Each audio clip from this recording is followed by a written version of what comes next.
Hello, a Better Lived Life crew. I am Christina, coach, combat vet, and community change agent. And today I'm going to tell you a little bit about me, a little story, and some good news, a little sad. 6 months ago, my doctor and I sat down and discussed my blood test results. I had a few numbers that weren't looking so good, and they'd been trending that way for a while.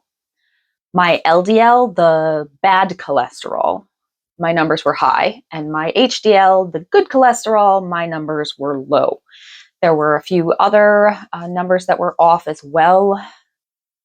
I was walking regularly. I was almost 100% vegetarian, and except for some cheese, eggs, and some collagen I take for the Ehlers-Danlos loss, I was nearly vegan. I eat too much sugar, but not compared to most Americans. There really wasn't an obvious reason for my numbers. So my doctor decided some additional testing. I got sent for a scan of my stomach cavity, the whole abdomen, and they didn't find anything. They were worried about my gallbladder. There wasn't anything there. Just nothing showed up. So my doctor scheduled for a follow-up lab in 6 months. She just wanted to see what would happen with a few dietary changes, which again, I was already pretty strict, especially for the typical American, but we decided to give it a shot, make some more changes. One thing I knew I'd struggle with was getting enough protein. It's actually why I added eggs back into my diet. I'd already had previous tests that showed low protein. I also knew I'd struggle with pastries and sweets, but I was going to give it a shot. I lost almost 6 pounds in that 6 months, and it wasn't intentional, and it probably wasn't good weight. It was probably lean muscle mass. I struggled at first to increase my consumption of beans, nuts, seeds, soy products, etc. I finally broke down and bought a vegan protein supplement. I don't like it very much. It's flavored. I wanted something unflavored so I could mix it in with my regular smoothies, but I haven't been able to find anything. If you know of a good protein supplement out there that can just be mixed with a regular smoothie, let me know. Put it in the comments. I want to check it out. Thank you. I took my follow-up blood tests on January 2nd. I was not amused that my doctor scheduled them right after the holidays. I was not super strict over the holidays as I believe in enjoying life. I had 2 work holiday events. There were the Christmas goodies, cookies, fudge in the office, and other places I went. There was actual Christmas Day food. There was New Year's. I ate a lot of things I shouldn't have. I wasn't perfect. I wasn't super strict. But I did make some big changes. And I dropped 50 points on my LDL.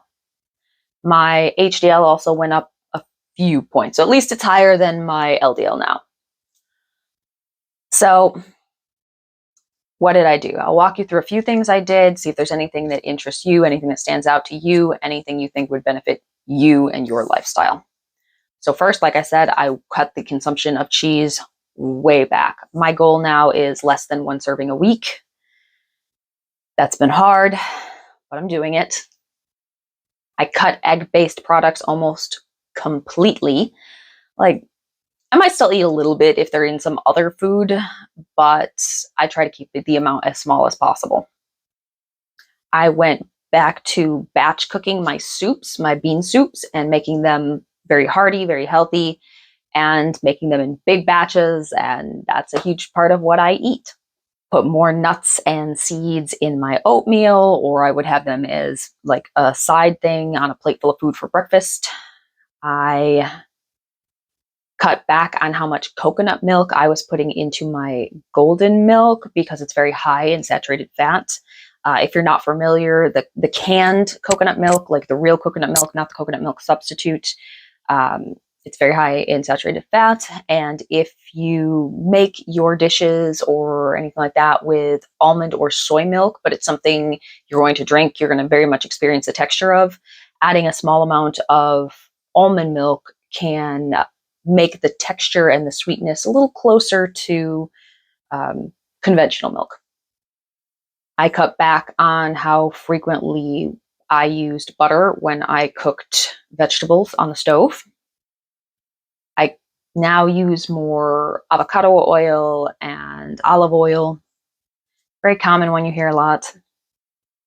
I increased my avocado consumption. Since avocados are expensive, I mainly get these little prepackaged ones so I don't have to throw away a bunch of avocados because I didn't eat them, or buy them one at a time at like $1.50 a piece.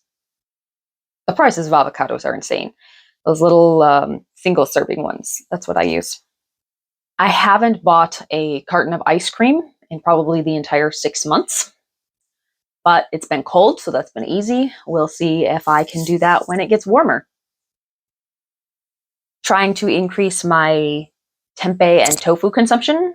That's been going slowly though, so I don't think that played a big part in my reduction. I just haven't been able to step it up the way I would like. Not yet. I cut out almost all chip and chip-like substances. I'm eating French fries less frequently, although even before the test, I was eating them less than once a month.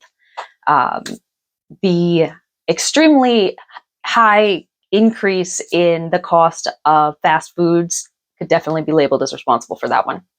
Lately, we've been learning some very interesting things about the gut biome. So I'm going to include some things here, but honestly, I don't know if they made a difference or not. The science is just so new. But I have been on and off probiotics for the last several years because of a post-operative infection that was treated with antibiotics for 14 months. It wrecked my gut biome. So in the last 6 months, I decided to try something a little different. I went and got live sauerkraut and live kimchi, and I would eat little bits of that, again, as a little side with breakfast, as its own little like supplement. It wasn't a meal amount. It was like maybe 2 to 3 forkfuls. And I've cut back on my alcohol consumption as well. I probably peaked during the pandemic, like most people. My consumption was probably its highest in early 2021. I've just continued to cut back since then. And now I don't think I'm at a point where I can say I don't drink or convince myself that to give it up completely just yet. But I'm at a point where I'm trying out the concept that I don't buy alcohol.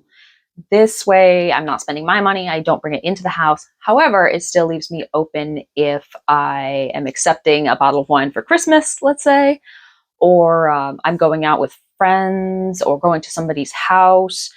If they want to have alcohol, if they're willing to buy, I'll have a drink. So I'm now better at eating more nuts, seeds, beans. I'm getting better at the soy products, the tempeh, the tofu, getting better.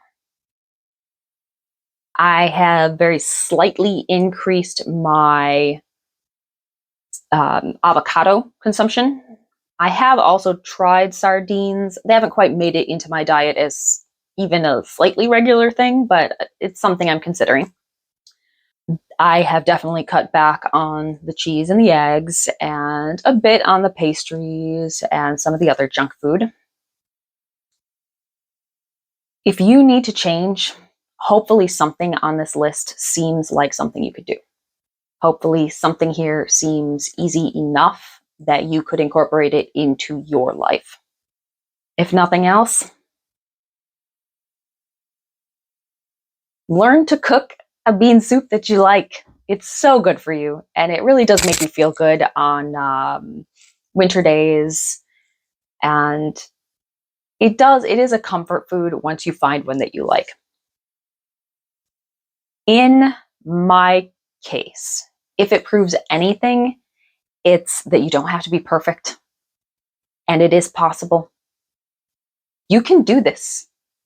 You can have a healthier, longer life with just a few modifications to your diet. I did.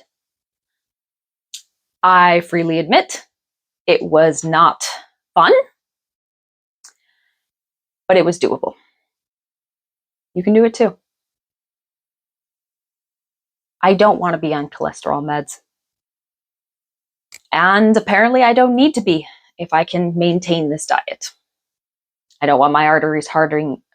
I don't want my arteries hardening and clogging. I don't know why I've had so many problems with that word today. I have other issues. I don't need that on top of it. Heart attacks, strokes, I just don't need it.